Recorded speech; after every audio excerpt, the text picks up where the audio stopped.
اللهم بارك لنا في رجب وشعبان وبلغنا رمضان۔ کوئی بات تو تھی کہ آپ صلی اللہ علیہ وسلم کو رمضان مبارک کا اس قدر اشتیاق تھا، اور ہم لوگ سب نابینا ہیں، نبی کریم صلی اللہ علیہ وسلم بینا ہے۔ آپ صلی اللہ علیہ وسلم کو اللہ رب العالمین نے وہ مقام عطا فرمایا جو مقام کسی نبی کو نہیں ملا، حتیٰ کہ ایک موقع ایسا آیا کہ جبریل امین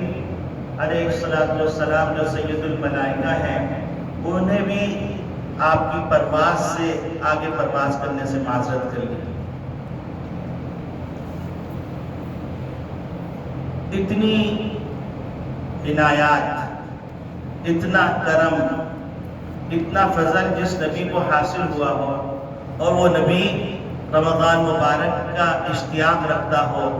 تو ان کی امت کو اس مہینے کی عظمت کا اندازہ لگا لینا چاہیے۔ اور کیوں نہ ہو کہ نبی کریم صلی اللہ علیہ وسلم امت کو جہنم سے نکالنا چاہ رہے ہیں، اور رمضان مبارک جہنم سے نکلنے کے لیے ایک بہانے کے طور پر عطا کر دیا ہے۔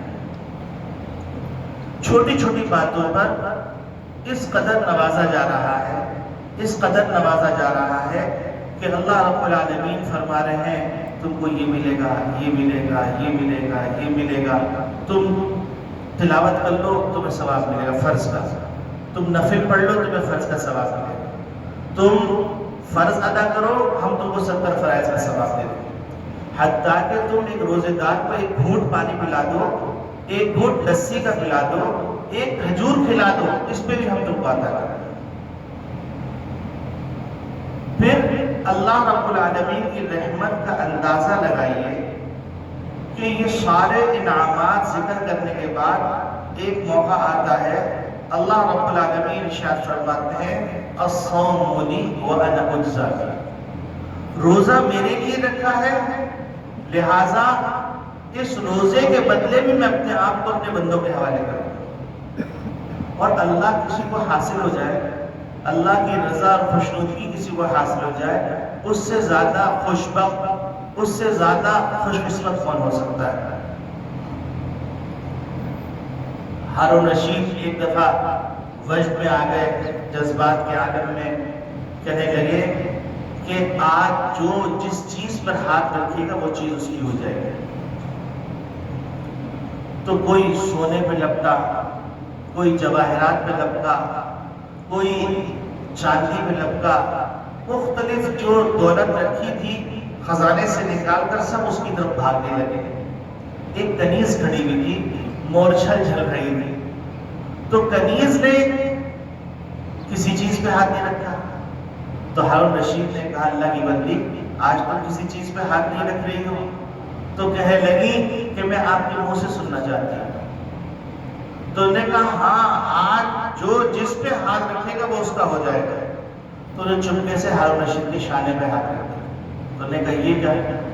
کہنے لگی کہ دیکھیے امیر المومنین آپ جس کے ہوئے سارا خزانہ اس کا ہے۔ اس وقت امت کو اللہ کی معیت چاہیے، اللہ کی رضا چاہیے،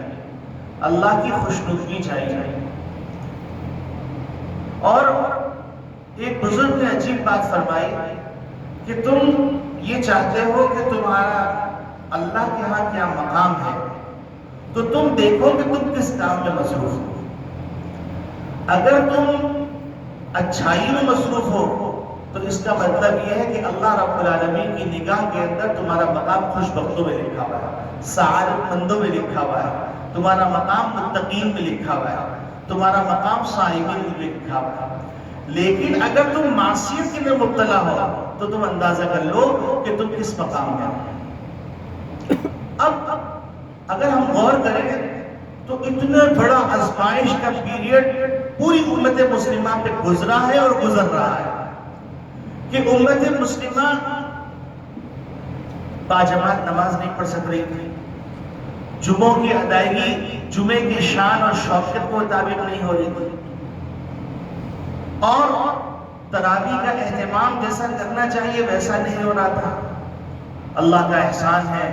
اللہ کا کرم ہے کہ اللہ رب العالمین نے یہ موقع ہم کو پھر سے عطا کر دیا، تو اس میں ایک دفعہ الحمدللہ کیا ہے۔ یہ اللہ کا احسان ہے کہ آج یہ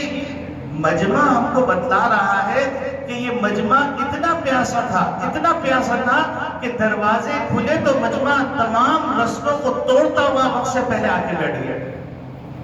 تو مطلب یہ کہ اللہ کے یہ سارے بندے اللہ کے محبوب بندے، اللہ کے برگزیدہ بندے۔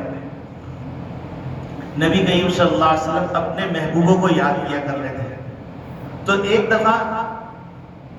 صحابہ کرام رضوان اللہ اجمعین نے عرض کیا کہ اللہ کے رسول کیا ہم آپ کے محبوب نہیں ہیں؟ تو نبی کریم صلی اللہ علیہ وسلم نے فرمایا تم میرے اصحاب ہو، میرے محبوب وہ ہیں جو مجھے دیکھیں گے نہیں اور مجھ سے محبت کریں گے۔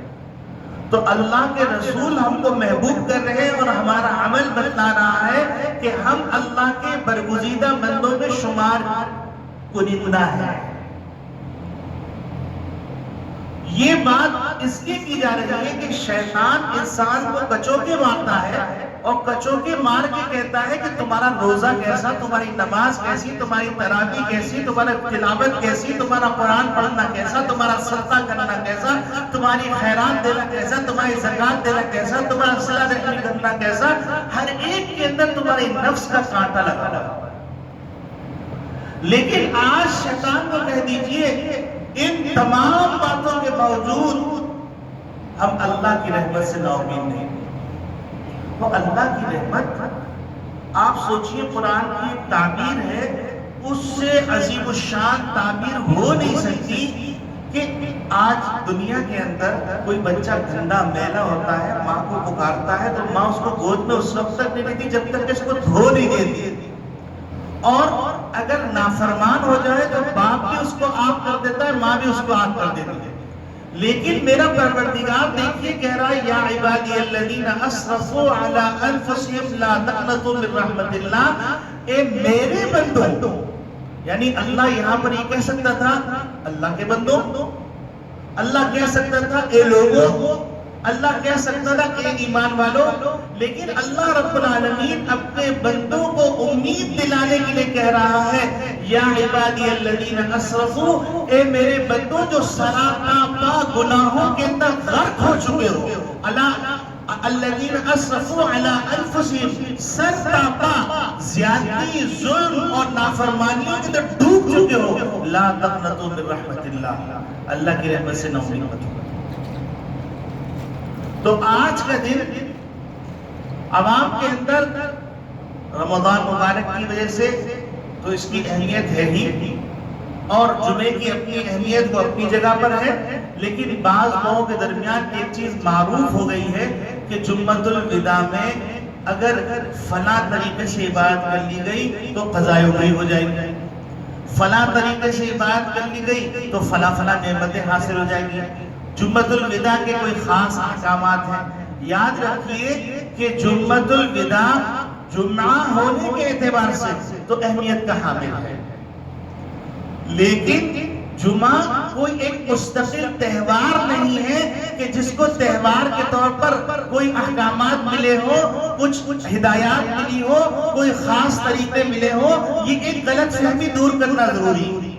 عوام کے اندر یہ غلط فہمی مشہور ہو گئی، لوگ دھاڑ ایس ایم ایس کر رہے ہیں کہ اس انداز سے آپ نماز پڑھ لیجئے، اس انداز سے 4 رکعت نفل پڑھ لیجئے، اتنی دفعہ سورہ فاتحہ پڑھیے، اتنی دفعہ سورہ اخلاص پڑھیے، اتنی دفعہ سورہ کافرون پڑھیے، اتنی دفعہ فلاں ذکر کیجئے، اتنی دفعہ فلاں ذکر کیجئے، آپ کو یہ نعمتیں حاصل ہو جائیں گی۔ یہ ساری من گھڑت باتیں، اس کا اسلامی تعلیمات سے، نبی کریم صلی اللہ علیہ وسلم کی تعلیمات سے دور کا بھی تعلق نہیں۔ ہاں یہ ضرور ہے کہ مہینوں کے اندر رمضان مبارک کا مہینہ سید الشہور ہے، یعنی مہینوں کا سردار ہے، اور یہ بات یقیناً صحیح ہے کہ ایام کے اندر، دنوں کے اندر سید الایام جمعۃ المبارک قرار دیا گیا۔ یہ 2 خصوصیتیں ہیں جو مسلم ہیں کہ یہ سید الشہور کے اندر آیا ہے، اور یہ سید الایام ہے، اور اس معنی کے اندر اہم ہے کہ اس معنی کے اندر کہ جو لوگ اس سال اس جمعے کو پا رہے ہیں اب دوبارہ یہ جمعہ دوبارہ نہیں ملے گا، اس اعتبار سے اس کی اہمیت ہے،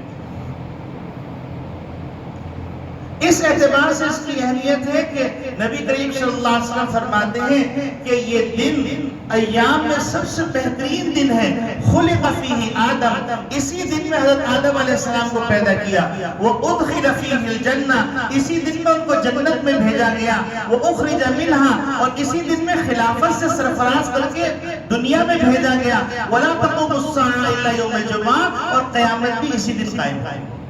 یہ اہمیت ضرور ہے، اس کی قدر یہ ضرور ہے، اس کی یہ قدر ضرور ہے کہ نبی کریم صلی اللہ علیہ وسلم فرمایا ان فی الجمعۃ لساعۃ لا یوافقها عبد مسلم یسأل اللہ فیہ خیرا الا اعطاہ ایاہ، کہ اللہ کا کوئی برگزیدہ بندہ، مسلمان بندہ، اس دن میں ایک گھڑی ایسی ہے اس گھڑی میں اگر کوئی خیر مانگے گا اللہ ضرور عطا کرے گا۔ تو اب اس اعتبار سے کہ رمضان مبارک میں اللہ رب العالمین روزے دار کی ایک دعا قبول کرتے ہیں، اس اعتبار سے کہ اللہ رب العالمین جمعے میں ایک دعا قبول کرتے ہیں، اس اعتبار سے کہ یہ دن سید الایام میں ہے، اس اعتبار سے کہ یہ دن سید الشہور کے اندر آ رہا ہے، اس اعتبار سے دن کہ یہ دن دوبارہ نہیں ملے گا، یہ تمام باتیں اس کی اہمیت کو بڑھا دیتی ہیں۔ اس کی اہمیت کو بڑھا دینے کا مطلب یہ کہ اس کو اہتمام سے ہمیں ادا کرنا چاہیے، اور ویسے بھی اللہ رب العالمین کی طرف سے یہ بڑی واضح ہدایات موجود ہیں کہ